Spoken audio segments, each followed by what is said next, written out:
Vladimir Putin sattus teisipäeval 2026. aasta 9. juunil jõhkra survefaasi, mida Moskva üritab varjata, kuid mis ilmneb siiski Venemaal endas. Ukraina saavutas just muljetavaldava võidu, rünnates mõningaid strateegilisi sihtmärke Venemaa sees, samal ajal kui Kreml püüab vastata droonide ja rakettide parvedega Ukraina linnade vastu. See avaldus plahvatustes Belgorodis, tulekahjus Peterburi lähedal, rünnakutes naftainfrastruktuuri vastu, droonides, mis sihivad sõjaväeronge ning uutes tehnoloogiates Shahedi allatulistamiseks. Enne kui need jõuavad linnadesse. Venemaal on endiselt jõudu valu põhjustada ja ta näitas seda rünnakutega Harkivi ja Šurivi vastu. Kuid erinevus on nüüd selles, et Vladimir Putin ei suuda enam hoida sõda oma kodust eemal. Moskvas levib paanika. Uue õhulainetusega, samal ajal kui Ukraina edeneb taeva kaitsmisel, survestab Venemaa logistikat ja avab poliitilist teed Euroopa Liidus. Sõda, mida Vladimir Putin soovis muuta kurnamissõjaks Kiievi vastu, on nüüd pöördunud tagasi Venemaa territooriumile, mida Vladimir Putin püüab varjata. Miks Moskva kaotab sügavust? Kuidas Ukraina pööras olukorra taevas ja tagalas enda kasuks? Ma räägin sulle sellest kõigest kohe. Kui sulle meeldib selline otsekohene ja selge sisu, siis kaalu tellimist, sest siin on iga päev selliseid videoid. Belgorodi piirkonnas Ukraina piiri lähedal tabas suur plahvatus laskemoona ladu ja põhjustas teiseseid plahvatusi, mis viitab sellele, et seal hoiti sõjalist varustust. Kui relvaladu plahvatab, ei jõua laskemoon enam rindele. Logistika tuleb uuesti korraldada ja Moskva peab kaotatud asendamiseks rohkem kulutama. Belgorodist on saanud uue Ukraina surve sümbol, sest sõda on jõudnud piirkondadesse, mis toidavad otseselt Vene rünnakut. Peterburi ilmus samuti selle sündmuste jada keskmesse. Teated viitasid plahvatusele ja tulekahjule piirkonnas, mis on seotud arsenaaliga, kahtlustatakse keemiliste ainete ja tööstusrajatiste kasutamist, mis kuuluvad Vene sõjatööstuse ahelasse. Kui selline rajatis süttib Venemaa ühe peamise esinduslinna lähedal, kahjustab see Putini enda rahvale müüdavat turvapropagandat.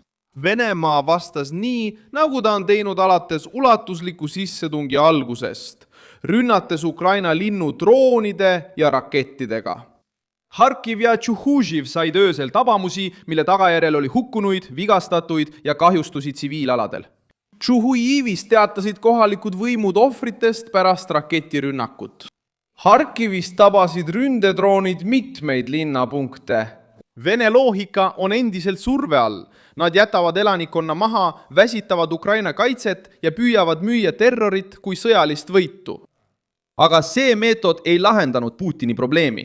Moskva valmistab samuti ette uusi õhurünnakute laineid. Kiievis hoiatatakse, et Venemaa püüab ühendada droonid ja raketid suuremaks pealetungiks lähiajal, korrates taktikat Ukraina kaitse ülekoormamiseks. Shahedi droone lastakse välja suurtes kogustes, et sundida Ukrainat kulutama laskemoona, liigutama meeskondi ja avama teed raskematele rakettidele. Erinevus seisneb selles, et Kiiev areneb kiiresti. See muudab sõja maksumust. Just seal pöörab Ukraina taevas olukorra enda kasuks. Ukraina õhutõrje ühendab suuri patareisid, vanu relvi, radareid, mobiilseid meeskondi, tõrjedroone ja juhtimistarkvara. Venemaa üritab võita massiga, kuid Kiiev vastab kohanemisega. Kui see tehnoloogia laieneb, võivad Vene parved jätkuvalt hirmutada, kuid nad kohtavad odavamat, paindlikumat ja raskemini kurnatavat kaitset.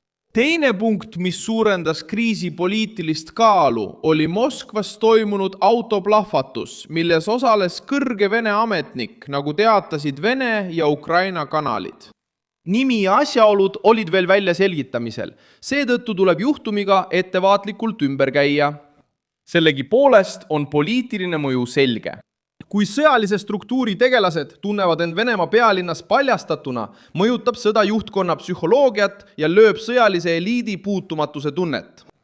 Levis ka info võimaliku Ukraina rünnaku kohta F-16 hävitajatega Taganrogi lähedal asuvale lennubaasile Rostovi piirkonnas. Kui see kinnitust leiab, viitakse Ukraina lennuväe suuremale julgusele ja Venemaa raskustele kaitsta lõunarindel õhutoetusega seotud tundlikke rajatisi. Sõda Vene kütuse vastu on samuti hoogustunud. Novošahtinski rafineerimistehas Rostovi piirkonnas sai mai lõpus tabamuse Neptuun rakettidega ning Ukraina merevägi kinnitas oluliste töötlemisüksuste kahjustusi. Kütus on logistika eluveri. Tank, veok, generaator, lennuk, rong ja kolonn sõltuvad sellest. Kui rafineerimistehased, õlibaasid ja pumpamisjaamad satuvad sihikule, kaotab Venemaa kiirust ja suutlikkust pikaajalisi operatsioone toetada. Pressisindaja Dmitri Peskov tunnistas isegi, et energiataristu vastu suunatud rünnakute tõttu esineb üksikuid varustusraskusi. Kütusepuudus ilmnes eriti tugevalt okupeeritud Krimmis ja Lõuna-Venemaal. Vladimir Putin soovis muuta Krimmi annekteerimise püssi ekspositsiooniks. Ukraina püüab muuta selle näidise kurnamispunktiks. Raudteed kuuluvad samuti sellesse paketti. Ukraina droonioperaatorid tabasid veedurit Venemaa Brjanski piirkonnas Ukraina piiri lähedal, mida kasutati sõjalise kaubaveoks. Ukraina allikate teatel oli see 3. vedur, mida drooniüksused 4 päeva jooksul tabasid. Nüüd võib seisma jäänud vedur viivitada laskemoona, kütuse, varuosade ja täienduste kohale toimetamist. Ukrainal ei ole vaja Vene linna okupeerida, et kahju tekitada. Ta peab katkestama tee, mis viib varustuse Vene sõduriteni. Kriis on ületanud ka Ukraina piiri. Prantsuse Rafale hävitaja NATO missioonil tulistas alla drooni, mis sisenes Läti õhuruumi Venemaa suunast. Läti võimud käsitlesid juhtumit kui õhuohtu. See juhtum suurendas ka valvsust seoses sõja kandumisega alliansi piirile. Isegi kui seletuseks toodi välja Vene elektrooniline sekkumine, mis suunas droonid kõrvale, oli tulemuseks siiski vahejuhtum ja pinge ning NATO oli sunnitud tegutsema liikmesriigi õhuruumis. Poliitilisel tasandil tegi Kiiev edusamme. Ukraina ja Ungari jõudsid olulisele kokkuleppele Ungari vähemuse õiguste osas Transkarpaatias, mis avab võimaluse Ukraina Euroopa Liiduga liitumise läbirääkimiste osaliseks edasiliikumiseks. Ukraina liigub jätkuvalt Euroopa struktuuridesse, samal ajal kui Venemaa vajub sõtta, sanktsioonidesse ja isolatsiooni. Zelenski jätkas samuti diplomaatilist pealetungi. Ta naasis kohtumistelt Euroopa liidritega, rääkis Ameerika Ühendriikide saadikutega sõja lõpetamise pingutustest ning kohtus Ühendkuningriigis kuningas Charles III. Kohtumine ei muuda üksi lahinguvälja olukorda, kuid tugevdab kuvandit, et Kiiev saab jätkuvalt tähelepanu, toetust ja poliitilist ruumi.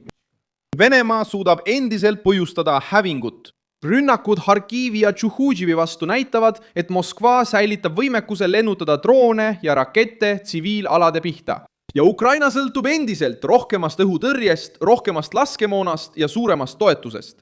Kuid selle teisipäeva olukord näitab olulist muutust. Venemaa ründab, kuid saab ka tavalas pihta.